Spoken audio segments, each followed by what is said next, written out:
The team-orientated sport of volleyball requires a wide range of motion and skill from its players. What makes volleyball unique is that a player isn't required to demonstrate all of these skills to succeed, just the skills related to the selected position.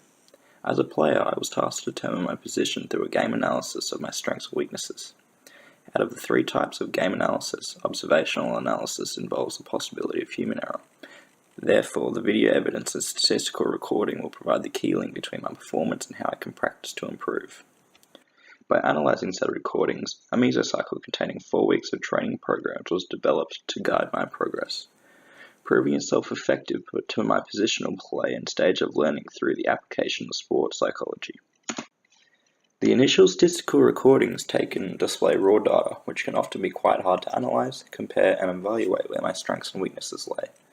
To make this process more efficient and effective, averages and percentage rates were used to compare success against failures. By comparing the statistics with averages and success rate percentages, I was able to allocate the position of pass hit as my most dominant placement on court. The success rates reflect this decision with 80% success during passing and hitting drills. The following two skills, blocking and setting, show a success rate of just above 50%. Yet because they are not on par with my strengths, they can be considered a weakness. Unlike setting, blocking is a skill that pass hits must demonstrate in order to be effective on court, whereas blocking with a 67% success rate results in an inconsistent player for defense on the net. However, according to sports psychology, a game situation is very different from a training situation. So whether my statistics improved, stay the same, or get worse relied on my knowledge around sports psychology. The determining factor for success was reaching an optimum arousal early in the first set. Having reached a state of over-arousal, I played out set 1, producing close to half of my positive statistics for a 3-set game. This state of arousal went on to affect my defensive play in a negative way, where I tallied my only blocking area for the game in this set. For the rest of the game, once my arousal dropped, I went on to demonstrate the skill of a pass hitter at the autonomous stage of learning. In particular, my hitting, passing, and digging success rates sat at a hefty 90% average. To eliminate any unforced errors from my blocking and consistently produce these results, as a pass hit, 2 drills were produced orientated around developing my strengths and weaknesses through the choice of theory, sports psychology. Specifically, these drills focus on goals, motivation, and a suitable work-to-rest ratio to keep the players, including myself, at their optimal arousal. And being a hands-on learner, I personally found the most effective way to train was stimulation training. The drill used first consists of a bloodified drill spread across the width of the court to replicate a receiving position. This drill is chosen as a rotational aspect of it draws out motivation for each new position, even a line which enforces a suitable work-to-rest ratio of 1 to 2. Furthering the aspect of simulation training to improve, I set process goals for the team. These goals consisted of not rotating without winning a point, identical to a gameplay situation. This focus on goal setting was to influence proper technique behind both passing and spiking.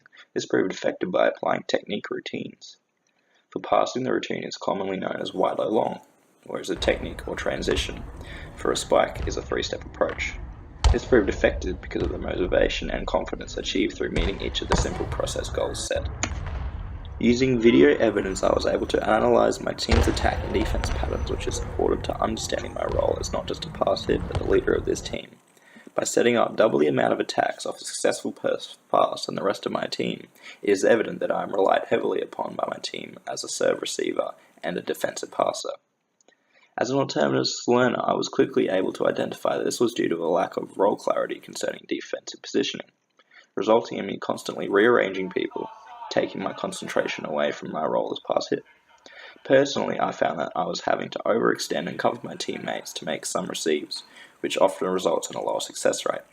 To counter this and show progression on the defensive end, my drill replicated a defensive pattern meant to receive an outside attack into outside of court during a game.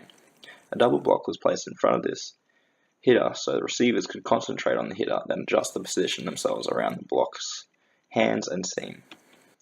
Not only did this drill cover defense off a spike, but also cover off a block, which greatly improved not only my team's defense, but my own. This defense training proved useful during Game 2, as having an understanding of the defensive layout lifted a lot of anxiety off my team's shoulders, including my stress of taking every first pass and then transitioning for a hit. So much so that my success rate on my defensive passing increased from 75% to a perfect score of 100%, according to my statistical recording. Knowing this, my teammates can rely upon me like I can now rely upon them, resulting in a spectacle known as team cohesion. Team cohesion is another factor that contributes to optimizing arousal, and by developing and managing it in a safe environment, as the team's captain, I took this as an opportunity to reach my optimal arousal more consistently over longer periods of time. My progress as a pass hit concerning my understanding of sports psychology was analysed, justified, and evaluated to be effective throughout my training and gameplay, increasing my success rate as a pass hit from 87.5% to 91.5%, which when compared flatly, the increase may seem dismal. However, considering diminishing returns for an autonomous stage learner, this increase of 4% can be seen as a huge improvement over the 4-week period. To further improve my range of volleyball skills and play as an even more effective pass hit, a focus on my setting must be made. As an associate stage setter, I will personally benefit from the application of training programs and not sports psychology.